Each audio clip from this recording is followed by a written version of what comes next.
છોટાઉદેપુરમાં સ્થાનિક સ્વરાજની ચૂંટણી પૂર્વે પૂર્વ નેતા વિપક્ષ નેતા સુખરામ રાઠવાએ મહત્વનું નિવેદન આપ્યું। તેમણે સ્પષ્ટ કર્યું છે કે તેમના પરિવારમાંથી કોઈ પણ સભ્ય ચૂંટણી લડશે નહીં। રાઠવાએ જણાવ્યું કે તેઓ કોંગ્રેસના સૈનિક તરીકે પાર્ટીના ઉમેદવારને જીતાડવા ખડે પગે રહેશે।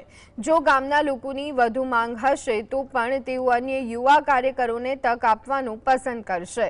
પરિવારવાદથી દૂર રહી સંગઠનને મજબૂત કરવાના નિર્ણય સ્થાનિક રાજકારણમાં નવી ચર્ચા છેડાઈ છે। કુટુંબમાંથી કોઈ ચૂંટણી લડવાનું નથી, આ તમને કહી દઉં।